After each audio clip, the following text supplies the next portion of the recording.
बाल्टी भर पानी। जय बड़ी बड़ी सील बंद बोतलें टेम्पो से उतार रहा था। वह होटलों और घरों में बोतल बंद पानी पहुंचाने की नौकरी करता था। 3 दुकानों में पानी की बोतलें पहुंचाने के बाद वह ड्राइवर की सीट की तरफ बढ़ा ही था कि एक आवाज़ सुनाई दी, तुम्हारे पास बाल्टी है? जय ने पलट कर देखा तो एक लड़की नजर आई। उम्र होगी कोई 7-8 साल, फटे हाल और नंगे पैर। उसने कहा, बिटिया मेरे पास बाल्टी तो नहीं है, पर तुम्हें बाल्टी क्यों चाहिए? वो लड़का मेरी बाल्टी उठाकर भाग गया। मैं पानी की लाइन में खड़ी थी। अब मैं पानी कैसे ले जाऊंगी? माँ डांटेगी मुझे, लड़की ने कहा। जय को अभी और कई जगह पानी की सप्लाई करनी थी, लेकिन उसे लगा कि लड़की की मदद करनी चाहिए। वह लड़की के साथ वहां गया जहां वह पानी की लाइन में खड़ी थी। जय ने देखा कि पानी के टैंकर के आगे काफ़ी भीड़ थी। पानी भरने के लिए लोग आपस में धक्का मुक्की कर रहे थे। वह समझ गया उस लड़की के लिए पानी भरना संभव नहीं था। जय ने पूछा कि उसकी बाल्टी कौन ले गया था, पर लड़की कुछ बता न सकी। जय ने कुछ सोचा और पानी की एक बड़ी बोतल लेकर लड़की के साथ उसके घर जा पहुंचा। कमरे के अंदर एक औरत चारपाई पर लेटी खांस रही थी। लड़की को देखते ही वह चिल्लाई, इतनी देर कहाँ लगाई रमा? और ये कौन है? रमा कुछ कहती इससे पहले ही जय ने पूरी घटना के बारे में बता दिया, अपना परिचय भी दिया। बोला, आपने रचना को भीड़ के बीच पानी लेने क्यों भेज दिया? आपको तो पता ही होगा कि यह नन्ही बच्ची कभी पानी नहीं ला सकेगी।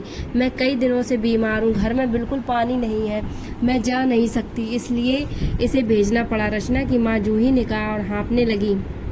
फिर बोली, और तुम जो पानी लेकर आए हो वह तो पैसों से मिलता है। लेकिन जय ने कहा, हाँ, यह बोतल बंद पानी पैसों से मिलता है, पर इस समय मैं इसके दाम नहीं मांग रहा हूँ। इस बोतल को रख लो, पैसे बाद में दे देना। इतनी देर में जय समझ चुका था कि उस घर में बेहद गरीबी है। तभी रमा ने कहा, माँ ने सुबह से कुछ भी नहीं खाया है, हमारे घर में मिट्टी का तेल भी नहीं है, खाना बना ही नहीं। खाना कैसे बने? बीमारी के कारण मैं काम पर नहीं जा पा रही हूँ। काम नहीं तो पगार भी नहीं। रचना की माँ जूही बोली, और शायद तुमने दवा भी नहीं ली है। लाओ दवा का पर्चा मुझे दो।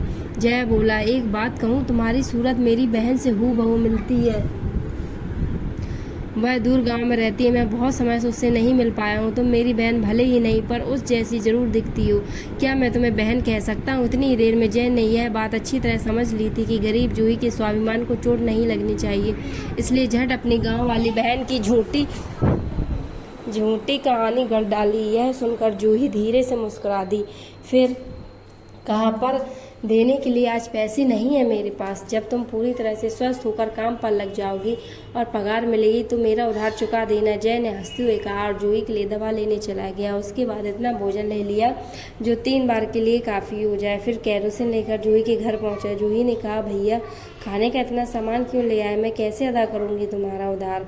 उधार है तो चुकाना ही पड़ेगा, जय ने हंसकर कहा। लेकिन अभी चिंता मत करो, पहले नियम से दबा लो, भोजन करो और शीघ्र चंगी होकर काम पर जाना शुरू करो, कहकर जय चला आया। घर तक के सारे रास्ते वह जूही रचना के बारे में सोचता रहा। घर पहुंचकर उसने पत्नी लता को इस बारे में बताया। लता ने कहा, तुमने जो किया अच्छा किया, हमें उनकी आगे भी मदद करनी चाहिए। एक दिन मैं भी चलूंगी तुम्हारे साथ उन्हें देखने। लता का बेटा स्कूल जाता था और घर पर बच्चों को पढ़ाया करती थी। ये वो बच्चे थे जो सड़कों पर मेहनत मजदूरी करते हैं और वही रहते भी थे। पढ़ाने के साथ लता कभी कभी उन बच्चों को घर पर भोजन भी खिलाती थी, इसलिए दूसरों की मदद करना उसके लिए कोई नई बात नहीं थी। एक शाम को घर लौटने के बाद जय लता के साथ जूही के घर गया। साथ में उसका बेटा रतन भी था। दरवाजे में घुसने से पहले ही जूही के खांसने की आवाज़ सुनाई दी। वह स्टोव के सामने बैठी थी। स्टोव से धुआं निकल रहा था। पूरे कमरे में कैरोसिन की गंध फैली थी। लता ने तुरंत स्टोव बंद कर दिया। जय ने जूही का हाथ पकड़कर उसे चारपाई पर लिटा दिया। लता ने जूही को अपने और रतन के बारे में बताया। जूही ने कहा, मैं खाना बनाने की कोशिश कर रही थी, लेकिन स्टोव और जोर जोर से खांसने लगी। इस बीच जय बाहर निकल गया था। कुछ देर में लौटा तो उसके हाथ में एक थैली में खाने की सामग्री और एक थर्मस में चाय थी। तुम फिर? जूही अपनी बात पूरी करती इससे पहले ही जय ने हंसकर कहा, तुम मेरा उधार नहीं चुकाना चाहती, इसलिए स्वस्थ नहीं होना चाहती। जूही मुस्कुरा दी पर कुछ बोल ना सकी। लता ने कहा, तुम भाई बहन बाद में लड़ना, पहले मेरी बात सुनो। अब इस घर में स्टोव नहीं जलेगा क्योंकि यह खराब है। फिर जय बोला, जय से बोली, तुम कहीं से छोटा गैस सिलेंडर और एक बर्नर वाली चूल्हे का इंतजाम करो ताकि खाना आसानी से बन सके। जय ने कहा, भाई इसमें तो काफ़ी पैसे खर्च होंगे और जूही पर मेरा और उधार चढ़ जाएगा और गैस का इंतजाम होने में कुछ समय भी तो लगेगा। वह हंस रहा था। तब तक का प्रबंध मैंने सोच लिया है, लता जय से बोली। जब तक गैस चूल्हे का प्रबंध नहीं हो जाता मैं सुबह डिब्बे में एक की जगह 3 जनों का खाना पैक कर दिया करूँगी। जूही ने कुछ कहना चाहा पर जय और लता ने उसे बोलने का मौका ही नहीं दिया। कुछ इस तरह जैसे यह जूही का नहीं उसका घर हो। अगली सुबह चाय और नाश्ता लेकर जूही के पास पहुंच गया। कहा, दोपहर का भोजन हम साथ साथ करेंगे। अब तक तो मैं कहीं भी बैठकर खा लेता हूं पर अब घर में खाऊंगा।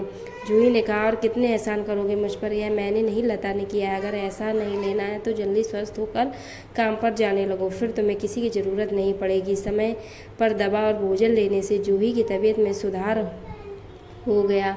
उसने काम पर जाने की सोची। उसने जय को बता दिया कि वह कल से काम पर जाएगी। सुबह काम पर जाने लगी तो जय और लता भी वहाँ मौजूद थे।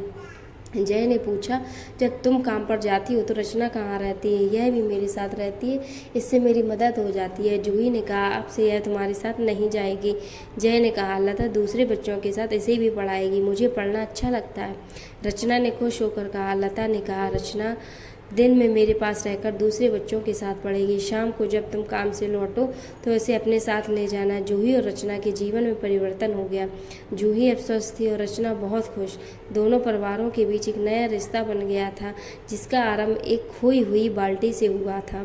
दोस्तों, कैसा लगा वीडियो हमें कमेंट्स में बताएं और ऐसी स्टोरीज़ के लिए इस चैनल को सब्सक्राइब करें। धन्यवाद।